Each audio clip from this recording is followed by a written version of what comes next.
서로 다른 두 지혜라는 말씀으로 성민교회 양은화 목사님께서 말씀 선포하시겠습니다. 우리에게 주신 하나님의 말씀은 야고보서 3장 13절에서 18절까지의 말씀입니다. 신약 374페이지에 있습니다.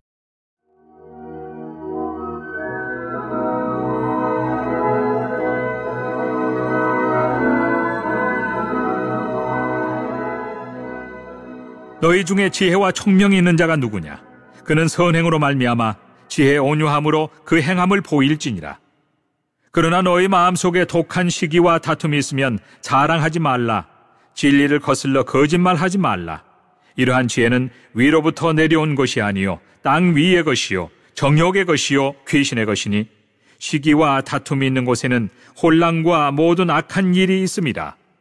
오직 위로부터 난 지혜는 첫째 성결하고 다음에 화평하고 관용하고 양순하며 긍휼과 선한 열매가 가득하고 편견과 거짓이 없나니 화평하게 하는 자들은 화평으로 심어 의의 열매를 거두느니라. 아멘. 오늘의 본문의 말씀은 우리가 가져야 할 참된 지혜와 가져서는 안 될 악한 지혜에 대해서 교훈을 하고 있습니다. 참된 지혜의 행위, 오늘 보면은 13절, 너희 중에 누가 중에 지혜와 총명이 있는 자가 누구냐? 그는 선행으로 말미암아 지혜의 온유함으로 그 행함을 보일지니라. 하나님을 인식하여 그분 앞에서 자신을 순종하는 것이 온유입니다. 비굴한 인간 앞에서는 필요 이상으로 자신을 평가하는 행동이며 논리 정연한 이론이나 아름다운 말에 사람을 감동시킨다고 할지라도 선행의 증거가 없는 것은 참된 지혜가 못된다. 이것을 우리에게 증거하기 위해서는 부족하다. 특별히 참된 지혜를 소유한 사람은 선으로 행함으로 이를 입증하게 됩니다. 오늘 우리 성도는 그리스도께서 우리에게 지혜가 되심을 증거하려면 훌륭한 지혜, 전인격적인 생활에 적용하고 실전을 통해서 입증을 해야 됩니다. 우리가 일반적으로 지혜 개념을 보면은 모든 사리를 밝히고 바르게 처리해 나가는 슬기와 기능을 지혜라고 말하고 있습니다. 근데 성경적인 개념의 지혜는 아주 다르죠.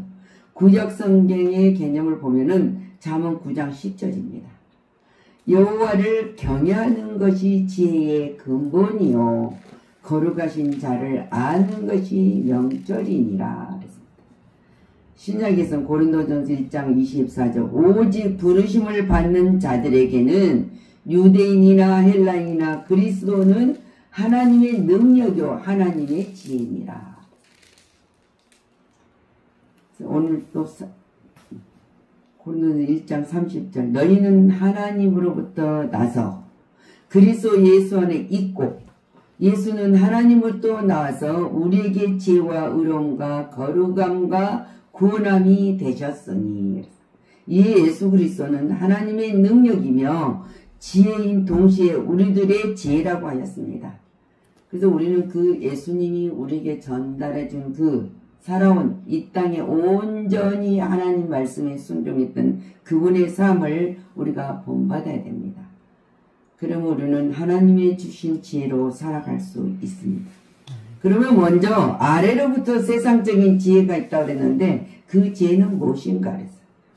우리가 14절부터 계속 있지만 15절을 보겠습니다. 이런 지혜는 위로부터 내려온 것이 아니요 땅의 것이요 정욕의 것이요 귀신의 것이라고 했습니다.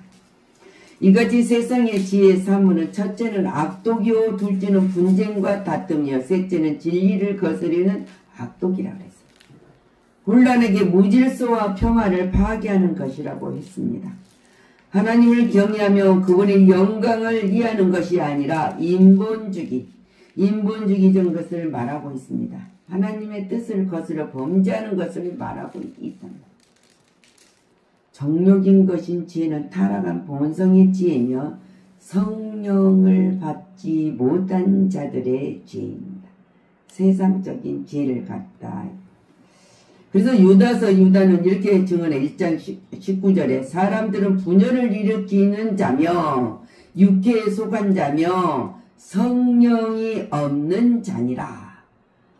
하나님이 없는 자니라. 하나님과 전혀 관계가 없다고 단지 세상적인 생활을 영위하는 자들을 주장하는 자들을 따라서 이것들은 뭐라고 말을 하니 중생하지 못한 사람들의 특성이다. 그래서 우리는 중생하지 못하면 천국 못 갑니다. 새로 태어나야만 갑니다.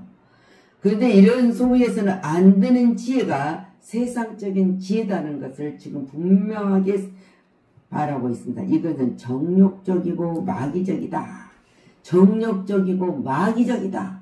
얼마나 강하게 합니다. 누구든지 자신 속에 독한 시기와 다툼이 있으면은 우리는 해결을 해야 된다 했습니다. 이런 것들이 바로 세상적인 지혜이며 이 지혜를 가진 사람들이 있는 곳에는 항상 요란해요. 요란하고 악한 일이 일어나게 된다는 것이죠. 교회 안에서도 마찬가지입니다. 이기적인 불미스러운 이런 문제들은 다 이들로 말미암은 것이다. 어떤 분이 직분을 주면은 그 직분은 세상적인 권위로 사용해서는 안 되는데 사용하는 것이 많습니다.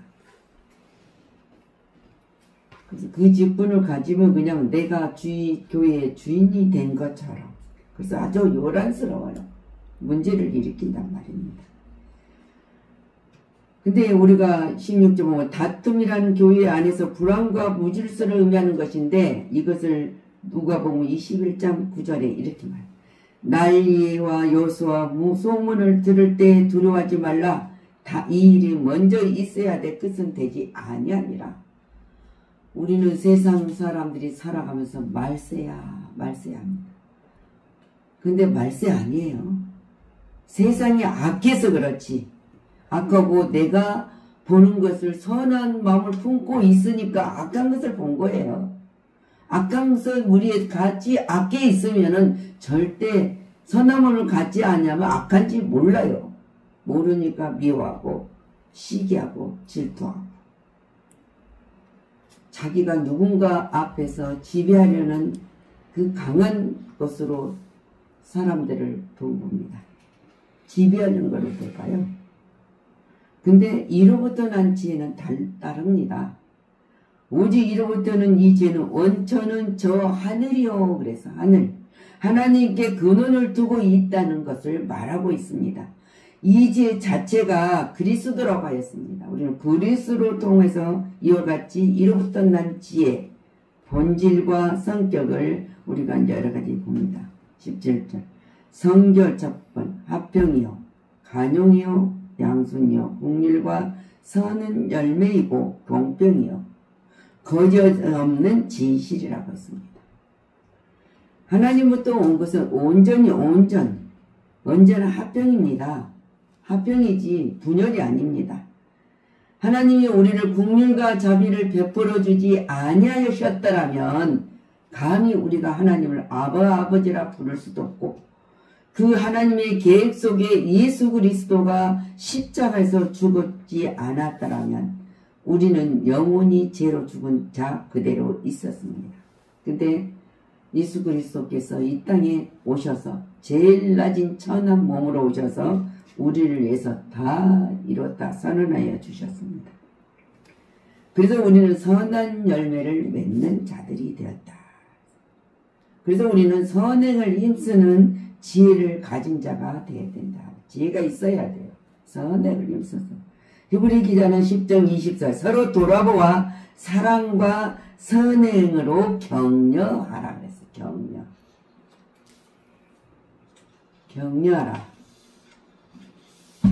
디모데전서 6장 17절 말씀이도 너희가 이 세대에서 부한 자들을 명하여 마음을 높이지 말고 정함이 없는 재물에 소망을 두지 말고 오직 우리에게 모든 것을 후히 주사 누리게 하시는 하나님께 두며 선을 행하고 선한 사업을 많이 하고 나누어지기를 좋아하며 너그러운 자가 되게 하라. 근데 우리가 사실 주 안에서 이루어지는 거지 주 밖에서는 안 이루어집니다. 그래서 19절에서 이것이 장래 자기를 위하여 좋은 덕을 쌓아 참된 생명을 취하는 것이니라.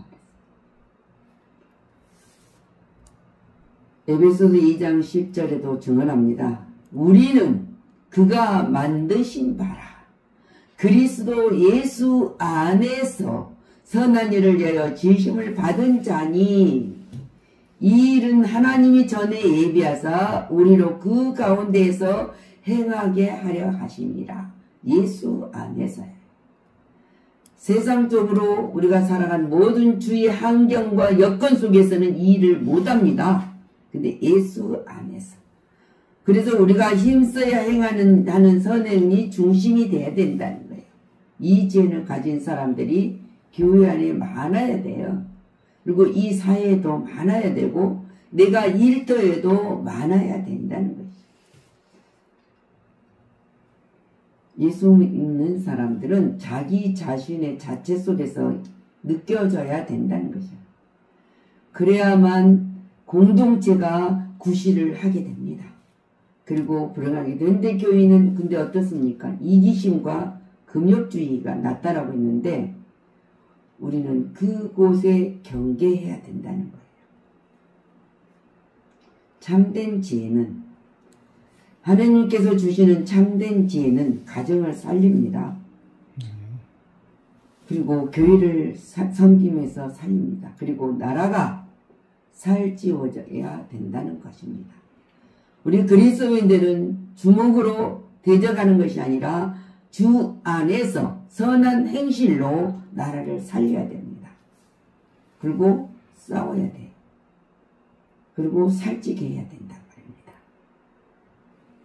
그래서 우리는 그리스도인들은 하나님의 사랑을 받는 자들은 거룩함으로 쫓는 지혜를 가져야 된다.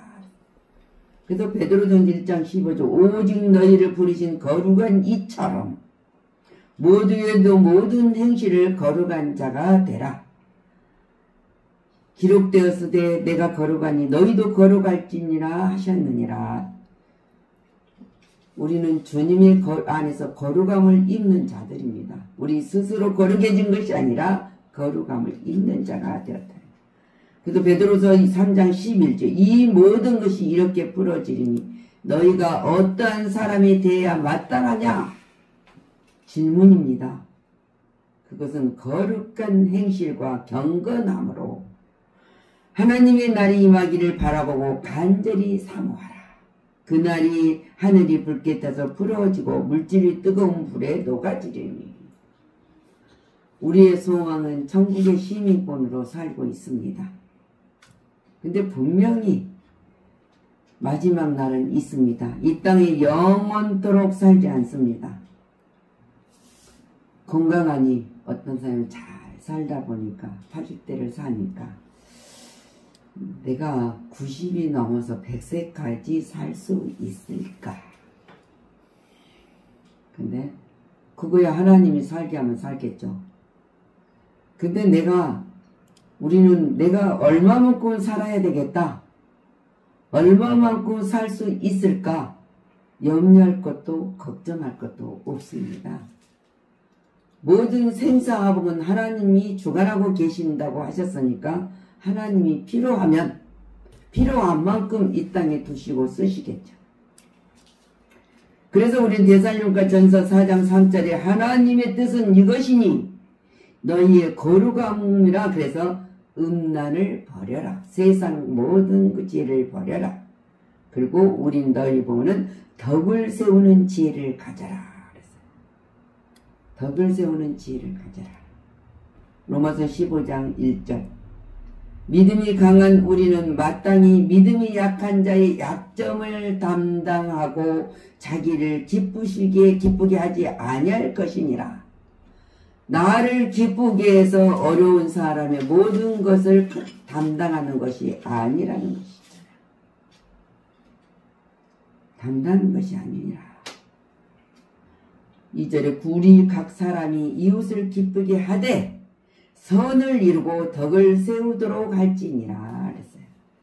갈라디아 6장 1절 말씀에도 형제들아 사람이 만일 무슨 범죄한 일이 드러나거든 신령한 너희는 온유한 심령으로 그러한 자를 바로잡고 너 자신을 살펴보아 너도 시험에 받을까 두려워하라. 바로 잡는 다음에 나도 돌봐라는 게 돌아보라. 그러면서 각각 자기 짐을 질 것이니 각각 자기 짐을 질 것이니라 그랬어요. 남의 짐을 지는 것이 아니라 자기 짐을 질 것이니라 그랬어요. 지라는 거죠. 우리가 우리 짐을 져야지 남의 짐을 지면 무거워요. 근데 내가 내 짐을 질 수 있도록 하나님이 주신 것을 지면 가볍습니다.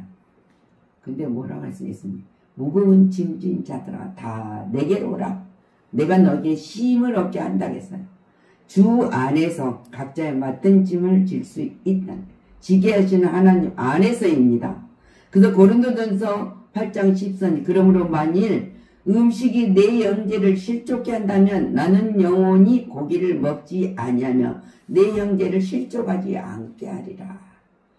바울이 고기를 먹는, 예를 들면 고기를 먹고 싶어도 먹지 못한 사람들이 있지 않습니까? 근데 그 안에서 내가 고기를 많이 먹고 나만 살찌는 것보다 고기를 먹지 못한 사람들에게 있을 때는 그 사람들이 실족하지 않도록 고기를 안 먹겠다는 거잖아요. 그래서 우리 보고 그래요. 마태복음 5장 10절 너희는 세상의 소금이니 근데 소금이 만일 그 맛을 잃으면 무엇으로 짜게 하리요? 후에는 아무 쓸데없다. 다만 밖에 버려져 사람에게 밟힐 뿐이니라. 소금의 역할은 맛을 내는 것이에요. 우리가 아무리 음식을 모든 재료를 넣고 다 만들었는데 소금이 들어가지 않으면 그 맛이 다 아무 맛이 없어져요. 모든 우리가 만든 재료 안에 다 소금이 들어있으니까. 근데 그 맛을 마지막에 맛을 내야 된다. 우리는 무엇을 음식을 하면 처음에 그냥 소금을 다 간을 맞추는데 간을 맞춰놓고 나중에 보면 짜질 때가 있어요. 왜? 다 음식을 넣고 본 다음에 그때 간을 맞춰야 된다. 국도 끓일 때도 음식도 마찬가지. 근데 우리도 모든 것을 다 하더라도 이 맛을 낼 수 있는 사람이 돼야 된다는 거죠. 그래서 너희는 소금이라고 그랬어요. 소금이 되라가지 않고 소금이라고 그랬어요. 소금. 맛을 내는 자가 된다고 말이에요. 그러면서 그래서 그 맛을 내지 않으면 그냥 버린 자가 되는 것이다. 그래서 14절 너희는 세상의 빛이라. 산이 있는 동네가 숨기지 못할 것이요. 사람이 등불을 켜서 말 아래 두지 아니하고 등거니에 두르니 이러므로 집안의 모든 사람에게 비치느니라. 우리는 불을 켜서 말이면 저 깊은 데다 쫙 항아리 밑에다 놔두면은 밖에 빛이 비칩니까? 그 안에는 하나지만 그런데 등경 위에다 놔두라는 거지. 그래서 모든 사람들이 비치게. 근데 이런 것들 16절 뭐래 이같이 너희 빛이 사람 앞에 비치어 그들로 너희 착한 행실을 보고 하늘에 계신 너희 아버지께 영광을 돌리게 하라. 그래서 주님이라고 가서 하나님께 영광을 돌려라. 지혜는 하나님의 속성입니다.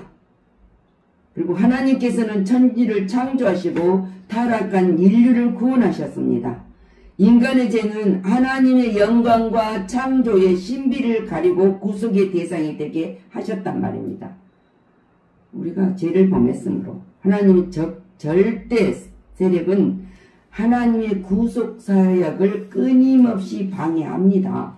예수 믿고 천국 가는 거 못 가게 하죠. 근데 하나님께서는 하나님의 지혜로 그리스도로 말미암아 구속의 사역을 이뤘습니다. 십자가 다 이뤘다. 다 이뤘다. 하나님께서 아들을 통해서 자기 뜻을 완전히 드러내셨다는 점에서 그리스도에는 그 지혜의 성육신이라고 할 수 있습니다. 성령으로 잉태하셔서 사람은 하나님의 특별 계신 성경을 통해서만이 하나님의 지혜를 바로 깨달을 수 있습니다. 그리고 참 지혜를 발휘할 수 있다는 것입니다.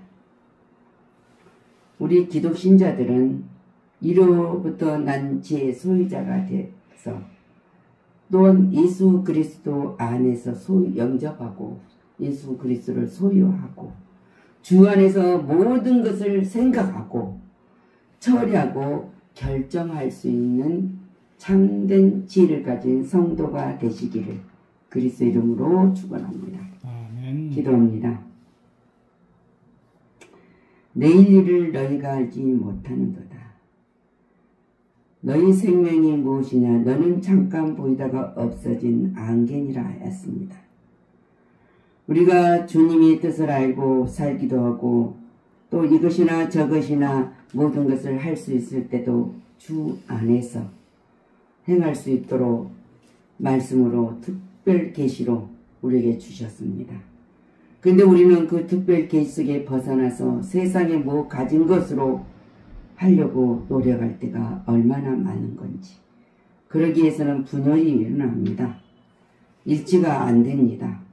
그러나 주 안에서는 모든 것이 간용으로 서로 섬김으로 나눔을 가질 때 일치가 될 수 있다는 사실을 특별 계신 성경으로 우리는 책임지라고 이겨가고 있습니다.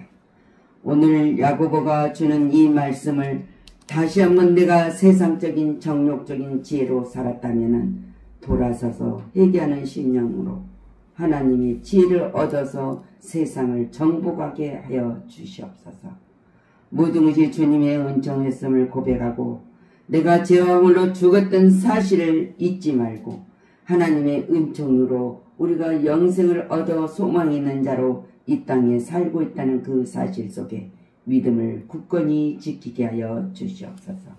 모든 영광 주님께 돌리고 감사드리며 살아 역사하신 우리 주 예수 그리스도 이름으로 축복하고 기도하였습니다. 아멘.